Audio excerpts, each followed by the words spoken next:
Tonight, I want you to forget everything you know about modern medicine. There are no hospitals waiting for you, no ambulances racing through the streets, no antibiotics, no anesthesia, not even the simple comfort of knowing that a doctor can almost always help. Instead, imagine living in a small European village more than 700 years ago. Outside your window, the streets are silent. Only the sound of rain falls gently across the rooftops. Your family has been awake for hours. Someone inside the house has become dangerously ill. Their skin is burning with fever. Their breathing has become slow, and every passing hour feels more frightening than the last. Finally, a messenger is sent into the darkness, not to call an ambulance, but to find the village doctor. You might expect relief, hope, perhaps even comfort. But for many families, the arrival of the doctor brought something else entirely. Fear, not because these men wished to harm their patients. Most genuinely believed they were saving lives. They studied the medical knowledge available in their own time. They memorized ancient texts. They mixed herbs, prepared medicines, and followed traditions that had been passed down for centuries. Yet many of the treatments they offered would seem almost unimaginable today. Some involved sharp knives. Others relied on draining blood from already weakened patients, and many were based on ideas that modern science has long since left behind. So tonight, as you begin to relax, we are going to step quietly into a world where illness was mysterious, medicine was uncertain, and even the person trying to save your life could become the very reason you feared tomorrow. Long before hospitals filled city streets, before pharmacies stood on every corner, and long before scientists understood the invisible world of bacteria and viruses, illness arrived without warning and without explanation. A perfectly healthy person could wake up one morning with a slight cough, a mild fever, or a pain deep inside the stomach. At first, nobody paid much attention. Families believed a good night's sleep, a warm bowl of broth, or a simple herbal tea might be enough. But sometimes the fever only grew stronger. Every hour, the patient became weaker. Their breathing slowed, their skin grew pale, and fear quietly spread through the house. There were no blood tests, no X-rays, no medical scans, no laboratory reports. Everything a doctor believed came from what he could see, hear, touch, and from medical books written centuries before his own lifetime. Many of those books were inspired by ancient Greek and Roman physicians whose ideas shaped European medicine for generations. Their knowledge was respected, studied, and rarely questioned. To the people of medieval Europe, a doctor's education inspired confidence. But confidence did not always lead to the right treatment. Sometimes the cure became more painful than the illness itself, and that is where our story truly begins. The knock came just before midnight, 3 slow knocks against an old wooden door. Inside the cottage, no one moved. Not at first. The family looked at one another, their faces filled with hope and fear, because they knew who was standing outside. The village doctor, had finally arrived. The door creaked open, and a cold wind slipped quietly into the room. The doctor carried a worn leather satchel, its corners cracked from years of travel. Inside were dried herbs, simple bandages, a few metal instruments, and handwritten notes copied from much older books. He wasn't a magician. He wasn't a miracle worker. He was simply a man trying to understand illnesses in a world that knew almost nothing about germs. He stepped toward the patient and gently placed a hand on the man's forehead. The fever was high. The breathing was shallow. The room smelled of smoke, wet wool, and burning candles. Everyone waited, watching the doctor's face, hoping to see confidence.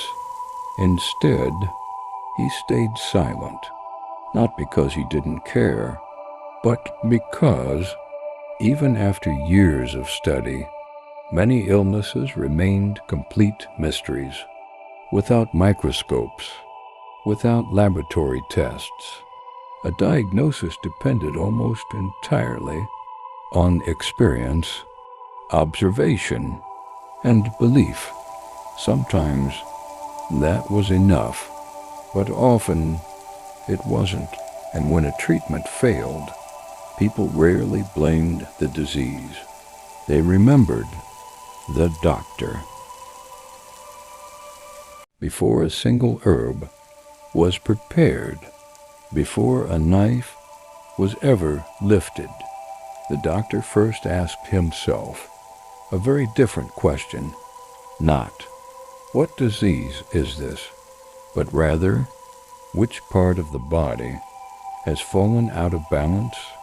To us, it may sound strange, but to a medieval physician, this idea made perfect sense. For centuries, European medicine was deeply influenced by the teachings of ancient physicians, especially the ideas associated with the four humors. According to this belief, every human body contained four essential fluids: blood, yellow bile, black bile, and phlegm. Health was thought to exist only when these four remained in perfect balance. If one became too strong or too weak, the body would suffer. A fever might not be seen as an infection. It could be understood as too much heat or an excess of one humor. A deep sadness might not be recognized as depression. Instead, it could be explained by an excess of black bile. Looking back today, we know these ideas were incorrect, but in the medieval world, they were not considered strange. They were considered science. Doctors studied them. Universities taught them. Patients believed them. And generation after generation, these ideas shaped nearly every treatment a physician would give, which meant that one simple belief could decide whether a patient received rest, herbs, or something far more painful. And if a doctor believed there was too much blood, there was only one treatment he trusted. It was called bloodletting, and for many patients, it was the moment hope turned into fear. The room had become completely silent. The fire in the corner cracked softly, filling the cottage with a warm orange glow. The patient barely opened his eyes. His breathing had grown slower than it had been only an hour before. The doctor stood quietly, looking from the patient's face to his hands, then back again. He wasn't guessing. At least not in his own mind. Years of study had taught him that the body was trying to restore its balance, and sometimes the best way to help was to remove what seemed to be an excess. Slowly, he opened his leather satchel. Inside lay folded linen, small glass containers, dried herbs, and a polished brass bowl. The family watched without saying a word. They had seen this before. Neighbors had spoken of it. Friends had whispered about it. Some believed it had saved lives. Others believed it had taken them. The doctor carefully prepared his instruments. Every movement was calm, deliberate, practiced. Outside, the rain continued to fall, as if the entire village had stopped to wait. In just a few moments, the doctor would begin one of the most famous treatments in medieval medicine, a treatment that many believe could restore health by removing blood from the body. The doctor took a slow breath. Before speaking, the body, he said quietly, must return to balance. Those simple words had been repeated by physicians for generations. They were not spoken out of cruelty, but out of conviction. The doctor truly believed that he was helping. According to the medical knowledge of his time, an excess of blood could sometimes be seen as the cause of illness. Reducing it was thought to give the body a chance to recover. Families often watched in complete silence. Some whispered prayers, others simply held the patient's hand, hoping that today's treatment would succeed. Sometimes patients appeared calmer afterward, whether because of rest, the natural course of the illness, or the treatment itself. No one could truly know. Other times, the illness continued, unchanged. In the medieval world, without modern clinical trials or scientific testing, doctors had very few reliable ways to compare one treatment against another. They relied on observation, on tradition, and on the teachings passed down from respected scholars. Looking back today, we understand much more about how diseases spread and how the human body works. But centuries ago, these physicians were trying to answer impossible questions with the limited knowledge they had. And perhaps that is the most human part of their story.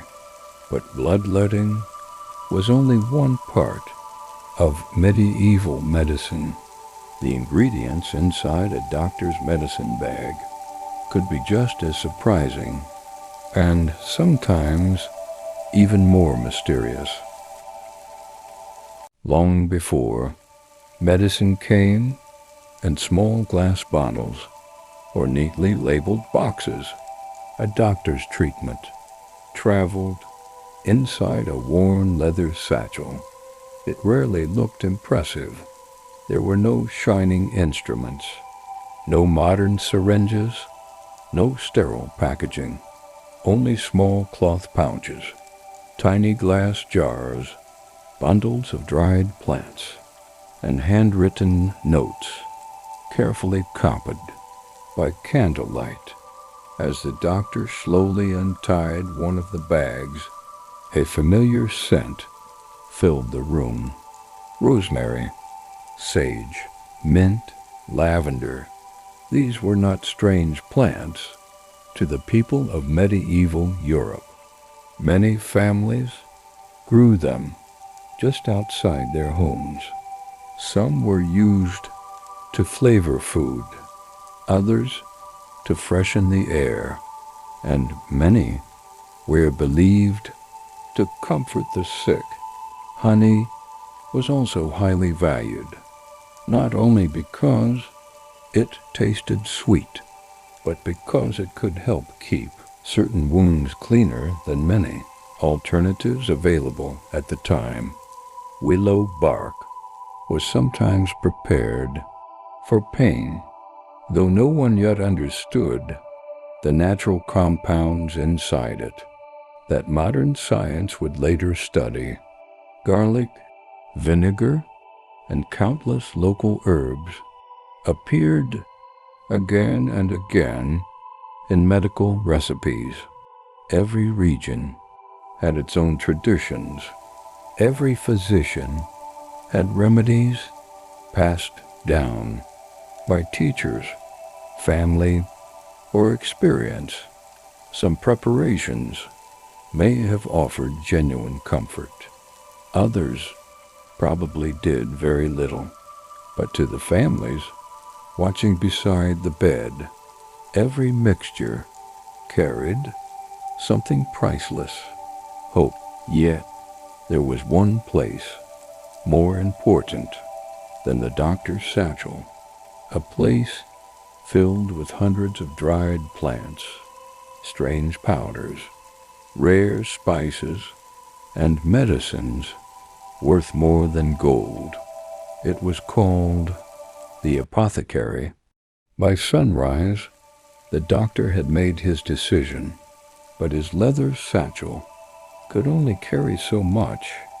For the rest, he would have to visit the apothecary. Every medieval town, no matter how small, had places where remedies were prepared, measured, and carefully stored. To a traveler, an apothecary looked almost magical. Tall wooden shelves reached toward the ceiling. Glass jars reflected the soft glow of candlelight.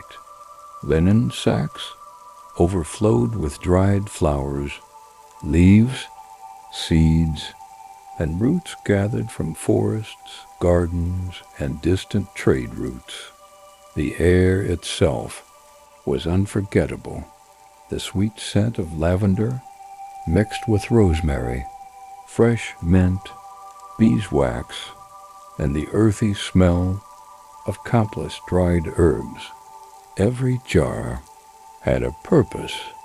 Some remedies were prepared to ease pain, others to calm an upset stomach.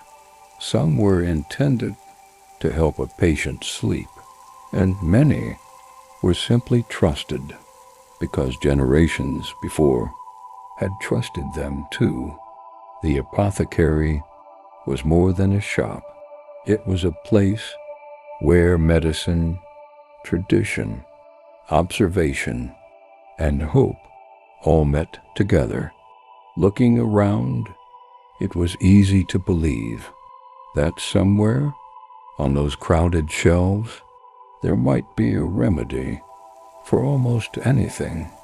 Whether that hope matched reality was another question entirely. As the doctor stepped back into the cold morning air, he carried fresh remedies, new hope, and the weight of another difficult decision, because there was one illness that frightened every town, every family, and every physician.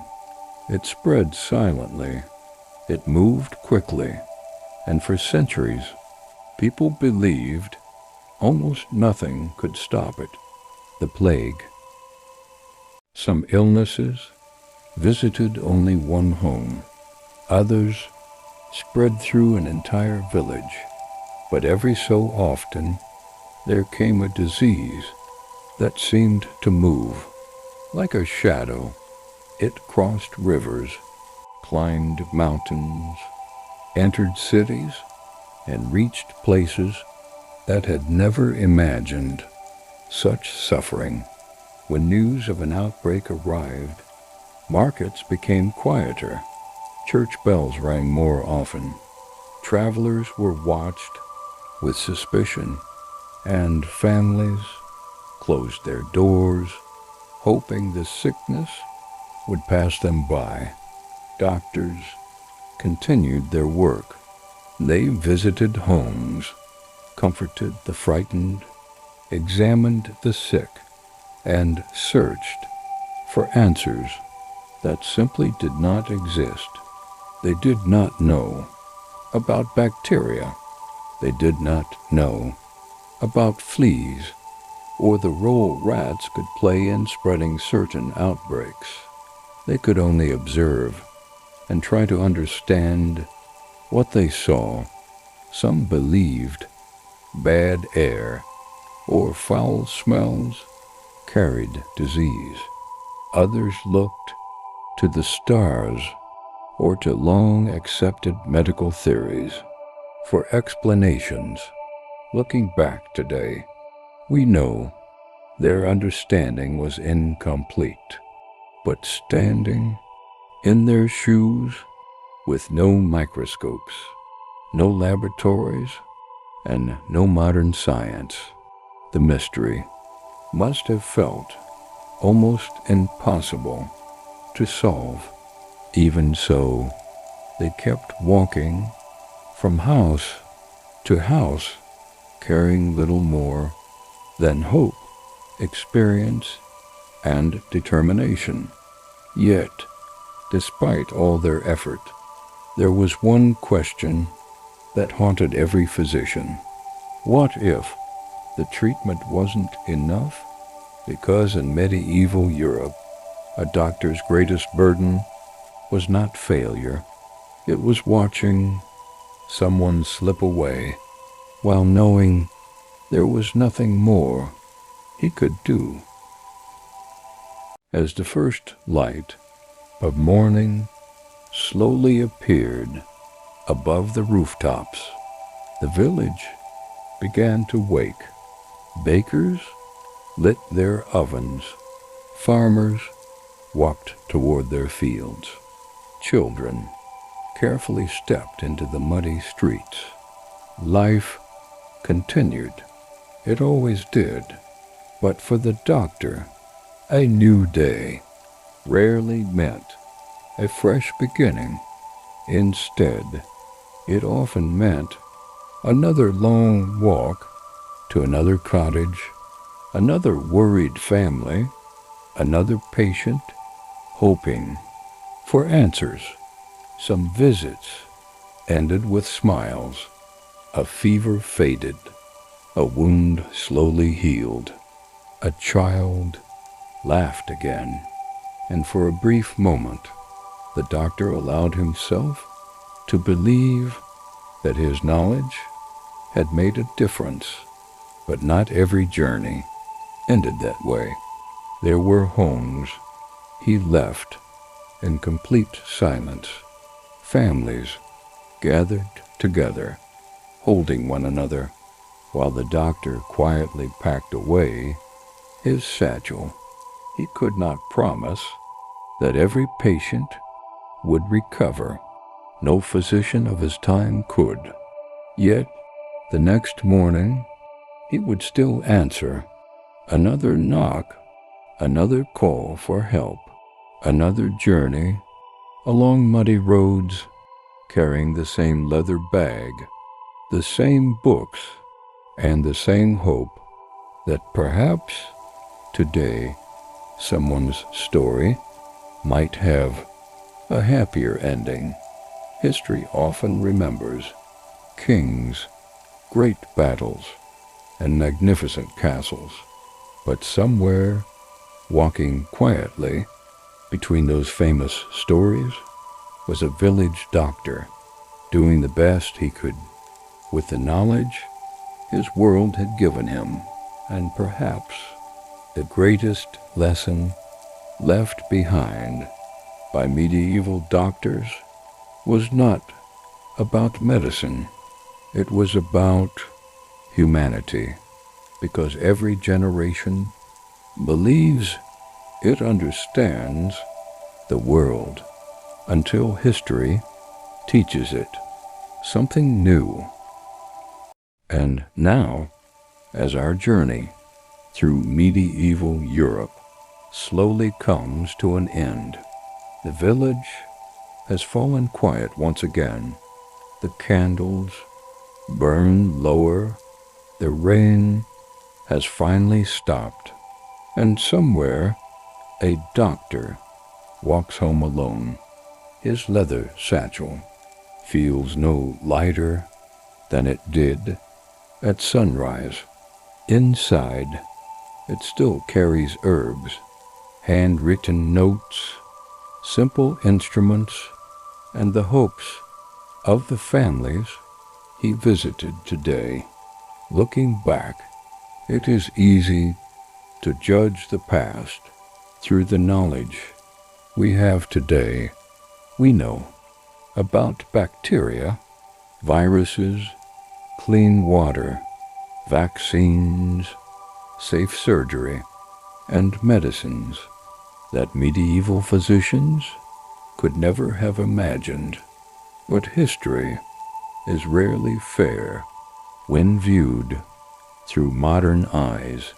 Those doctors worked in a world without microscopes, without laboratories, without the discoveries that would transform medicine. Centuries later, they made mistakes. Some treatments we now know were ineffective or even harmful, yet many of them were also careful observers, dedicated learners, and people who genuinely hoped to ease suffering with the limited knowledge their time allowed. In many ways, their story is not only the story of medicine, it is the story of human curiosity, of trial, error, patience, and the long journey toward understanding. Every generation builds upon the discoveries of the one before it, and perhaps hundreds of years from now, people will look back at our own time with the very same surprise as the first light spreads across the fields, the village awakens to another ordinary day. The doctor picks up his satchel, opens the wooden gate, and begins another quiet walk down another muddy road. Thank you for joining me on tonight's journey through the forgotten world of medieval medicine. If this story helped you relax or drift towards sleep, I'd be honored to have you join me again for another peaceful journey into history. Until then, rest well, sleep peacefully, and good night. Thank you for spending this quiet evening with me. Sleep well, and I'll see you in the next journey through history.